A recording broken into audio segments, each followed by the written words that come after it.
우리 찬송가 327장입니다. 327장. 주님 주실 화평 믿음 얻기 위해 너는 정성껏 기도했나. 327장 찬송입니다. 주님 주실 화평 믿음 얻기 위해 너는 정성껏 기도했나. 주의 제단 앞에 모두 바치기 전 복을 받을 줄 생각 마라. 주의 제단에 산제사 드린 후에 주 내 맘을 주장하니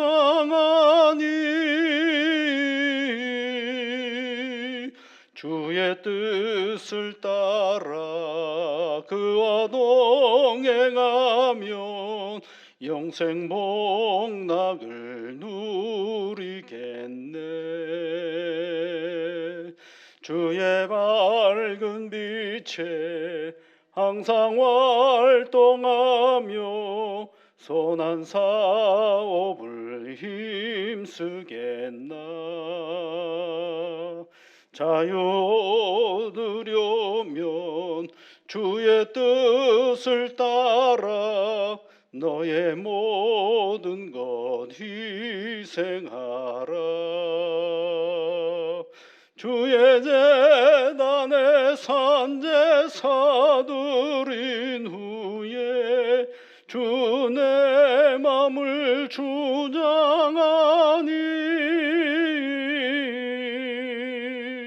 주의 뜻을 따라 그와 동행하면 영생 복락을 누리겠네. 주의 제단 앞에 모두 바친 후에 주와 온전히 사귀겠네. 주님 주신 기쁨 또한 그의 사랑 어찌 말로 다 형용하랴. 주의 제단에 산제사 드린 후에 주 내 맘을 주장하니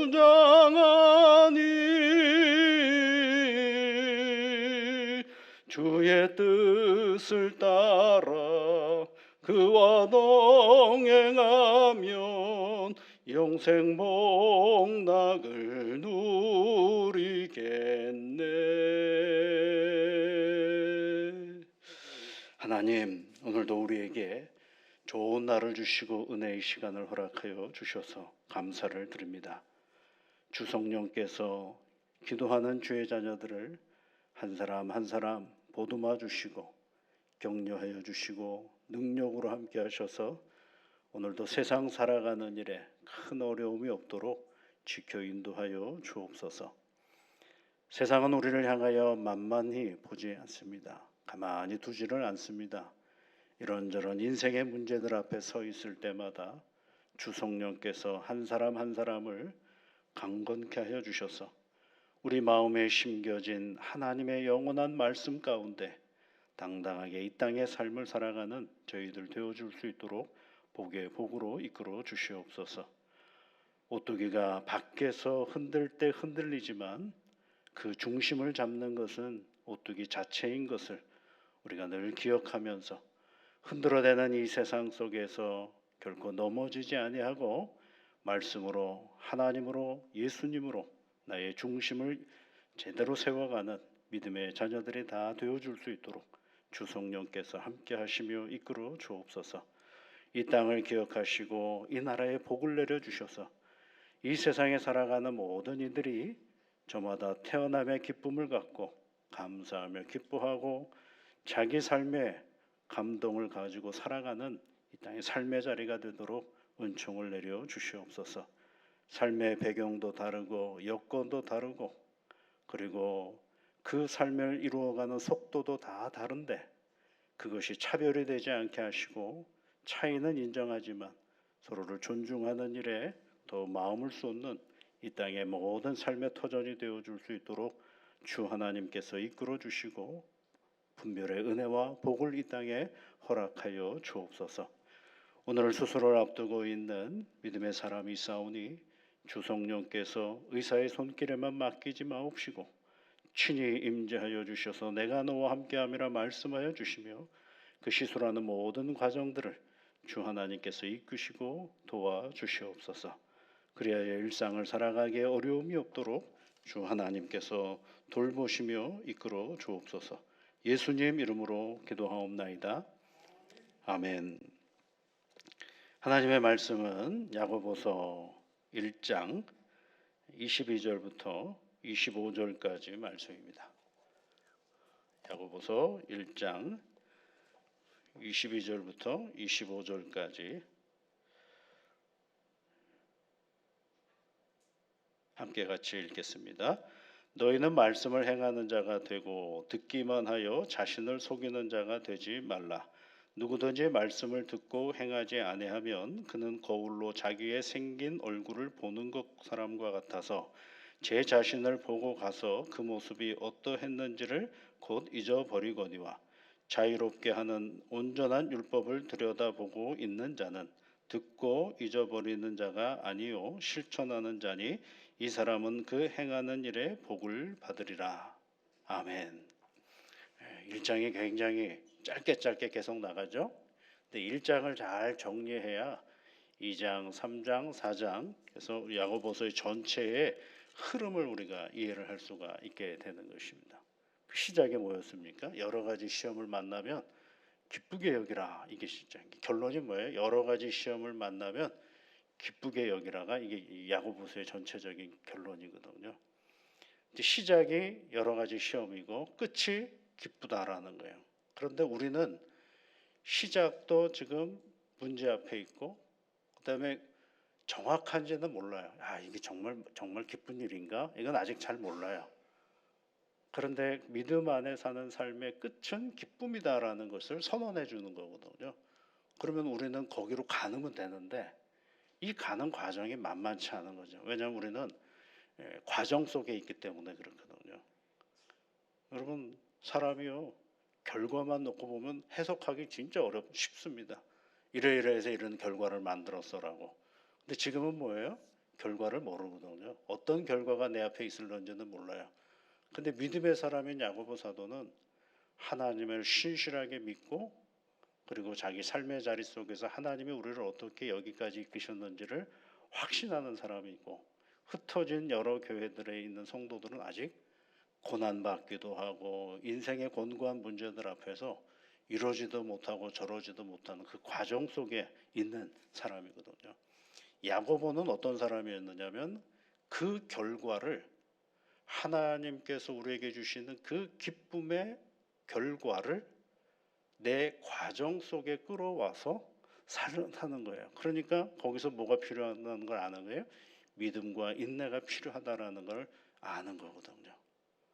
그러니까 그 자기가 그 결과를 끄지고 와가지고 그 과정 속에 있는 아직 그 결과에 대한 선언은 들었지만 실체를 아직 잘 모르는 믿음의 사람들에게 이 결과를 만들어내려면 뭐가 필요하느냐? 우리 믿음 가운데 믿음이 있어야 되겠고 그 다음에 인내가 있어야 된다라는 거. 그럼 그 믿음은 뭐에 대한 믿음이에요? 하나님을 향한 믿음 아니겠어요? 그러면 하나님이 어떤 분인지를 계속 얘기하죠. 그 하나님이 어떤 분이에요? 다시 여러분 야고보서 1장으로 가보시면 1장 4절에 너희로 온전하고 구비하여 조금도 부족함이 없게 하려 함이라. 하나님이 그런 분이라는 거예요. 하나님이 그런 분인 것을 너희가 꼭 기억하라는 것이죠. 또 5절에는 뭐라고 했어요? 하나님이 어떤 분이에요? 모든 사람에게 후히 주시고 꾸짖지 아니하시는 하나님께 뭐하라고 했어요? 구하라. 이게 뭐예요? 믿음이에요. 인내는 뭐냐? 그 믿음을 가지고 내가 당하는 온갖 어려운 문제들 앞에서 서 있는 게 인내거든. 도망가지 않고 서 있는 거예요. 그러면 어떤 결과를 만들어내느냐? 여러 가지 시험을 만나거든 당하거든 온전히 기쁘게. 거기서 뭐가 오느냐면 하나님의 참된 기쁨을 우리가 발견할 수 있다라는 것을 얘기해 주고 있는 것입니다. 그리고 12절에는 또 뭐라고 그래? 그 시험을 잘 참는 자가 복이 있다 그랬어요. 여러 가지 시험을 당하거든 온전히 기쁘게 여기라 말이 조금 짧아졌죠. 시험을 참는 자는 복이 있다. 이렇게 얘기를 했어요.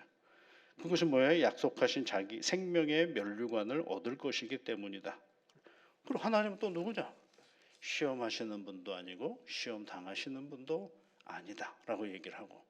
그러면 왜 우리가 시험을 당하느냐? 우리의 욕심이 방향이 흐트러져서 시험을 당한다. 그러니까 그 욕심이 이끌린다라는 거예요. 죄로 이끌려가고 그 욕심이 이끌려가는 것만 아니라 미혹됐다 그러죠. 내가 받아들였으니까 내 안에서 그 욕심이 잉태가 되었으니까 이게 자라나고, 그래서 그 자라남이 뭐가 되는 게 죄를 낳고, 죄가 또 자라가지고 우리에게 죽음을 가져온다라는 이 논리를 계속 펴나가고 있는 거죠. 그러니까 이 시험 당하는 것에 대하여 니들이 조심하고 준비하고 잘 알아야 된다라는 것을 얘기해 주고 있죠. 그런데 그럴 수 있는 거는, 우리가 그것을 잘 예비하고 준비할 수 있는 건 우리가 어떻게 태어났느냐, 그것이 18절에 있는 말씀이에요. 여러분, 그가 그 피조물 중에 우리로 한 천열매가 되게 하시려고 자기의 뜻을 따라 진리의 말씀으로 우리를 낳으셨느니라. 예수를 그리스도로 고백하는 우리가 어떤 존재냐? 하나님의 진리의 말씀으로 우리가 태어났다라고 얘기해 주고 있는 것이죠. 그 얘기를 하고 나서 이제 사랑하는 내 형제들아 너희들이 꼭 알았으면 좋겠다가 이제 19절부터 21절까지 있는 말씀이죠. 그 알고자 하는 게 뭐예요? 말하는 건, 듣는 건 속히 하고 말하는 건 더디하고 화내지 말고, 이런 얘기를 하잖아요. 그렇죠? 그러면서 우리가 어떤 사람이냐? 하나님의 말씀으로 낳은 사람이니 21절에 있는 말씀에 더러운 것 넘치는 악을 버릴 수 있다는 거예요. 버리고 너희 영혼을 능히 구원할 바 마음에 심어진 말씀을 온유함으로 받으라. 온유함이 뭐예요? 다른 말로 하면 겸손함으로 받으라. 이 받으라라는 게 끌어안으라 그런 뜻이에요. 끌어안으라. 우리가 하나님의 말씀을 잘 끌어안으면 뭐가 되는 거예요? 이게 어떤 뜻을 가지고 있냐면 품는다라는 거예요. 하나님의 말씀을 품는다. 병아리가 알을 잘 품으면 병아리가 알을 품는 건 아니군요. 닭이 알을 품어야죠. 닭이 알을 잘 품으면 어떤 일이 벌어져요? 그 알이 이제 병아리가 되고 잘 커가잖아요. 그러니까 우리가 하나님의 말씀을 듣는다라는 건 하나님의 말씀을 내 마음에 잘 품는다라는 거예요. 품는다. 그러면 거기서 뭐가 생명의 역사가 거기서 시작이 된다라는 거예요. 그래서 오늘 이 18절에 21절에 마음에 심어진 말씀을 온유함으로 받으라. 겸손하게 그 하나님의 말씀을 품으라는 거예요. 품는다라는 말은 또 이런 뜻도 가지고 있어요. 품으려면 여러분 계속 나하고 어떻게 해야 돼요? 가까이 있어야죠. 그죠? 1시간 품고 5시간 내팽개 쳐두면 그게 품는 게 아니죠.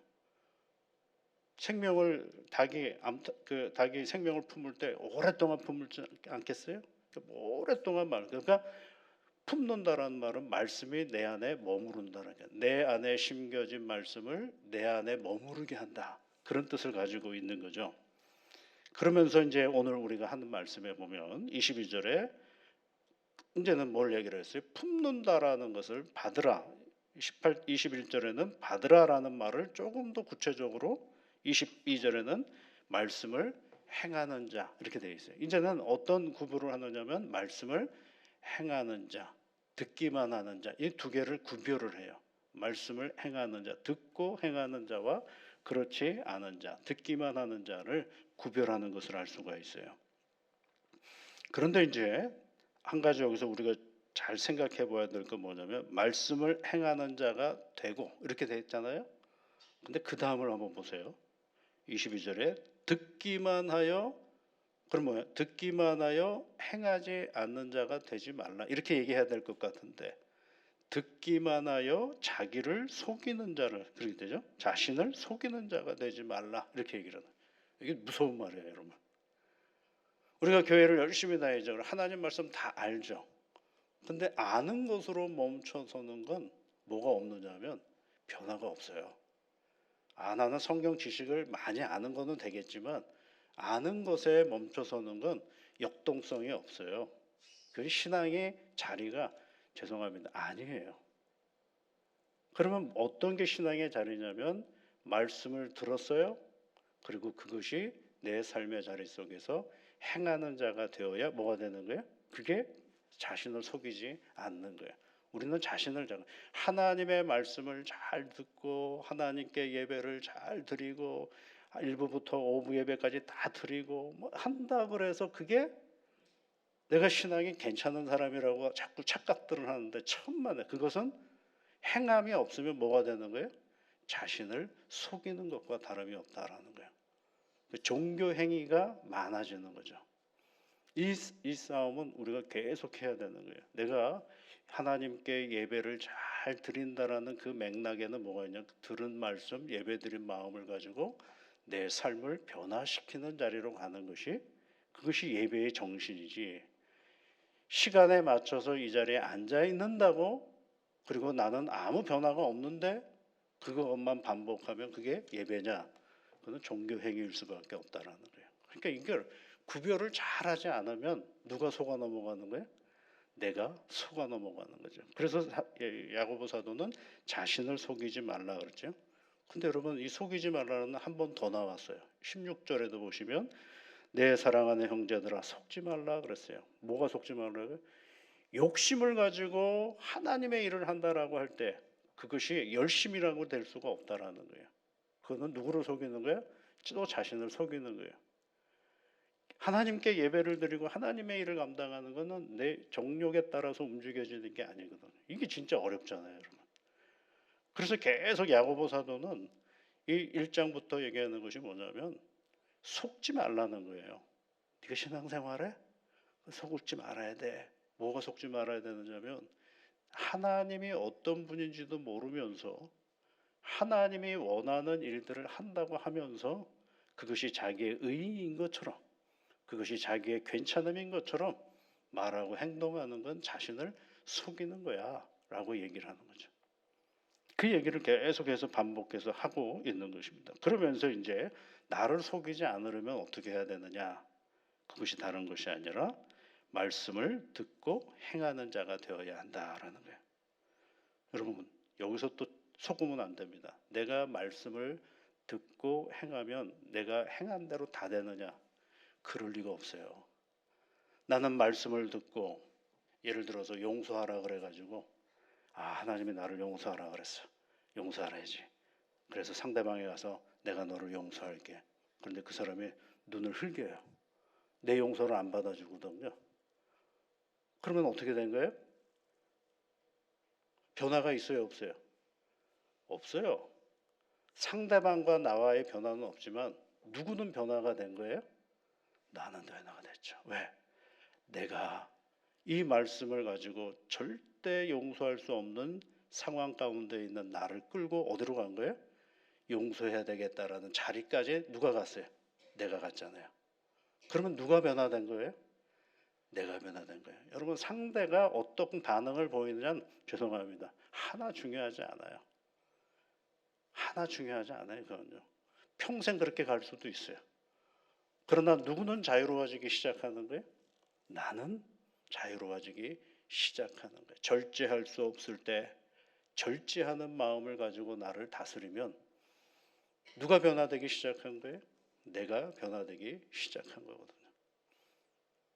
긍휼을 베풀 수가 없을 때 나는 도대체 내 것 가지고는 누구에게 긍휼을 베풀 수가 없어 라고 생각하는 나를 내 마음에 심겨진 하나님의 말씀을 온유하게 발 품어서 그래도 나는 나누는 사람, 베푸는 사람이 되어야겠다라고 한 걸음 더 나가면 누가 변화된 거예요? 내가 변화된 거죠. 그러니까 야고보 사도는 너 스스로를 속이지 말라라고 하면서 결국은 뭘 요구하고 있느냐면 네가 변화되어야 된다라는 것을 말해주고 있는 것입니다. 너희는 말씀을 행하는 자가 되고 듣기만 하여 자신을 속이는 자가 되지 말라라고 얘기를 하는 것이죠. 그러면서 예를 들었어요. 23절부터 24절까지 예가 뭐냐면 거울 앞에 서 있는 자기 자신이에요. 거울 앞에 누구를 봐요? 자기를 봐요. 자기를 봐요. 그런데 그 거울을 보고 나서 싹 지나가니까 없어져 버렸어요. 그때는 자기인 것처럼 보이지만 사라져 버리면 없는 거죠. 그런데 그 이야기를 하면서 다시 25절에는 이렇게 얘기를 해요. 자유롭게 하는 온전한 율법을 들여다보고 있는 자는, 그렇죠. 아까 청동 거울을 들여다보는 것처럼 이번에는 거울을 보는 것이 아니라 자유롭게 하는 온전한 율법을 들여다보는 자는 듣고 잊어버리는 자가 아니요 실천하는 자니 이 사람은 그 행하는 일에 복을 받으리라. 그렇죠. 행하는 일에.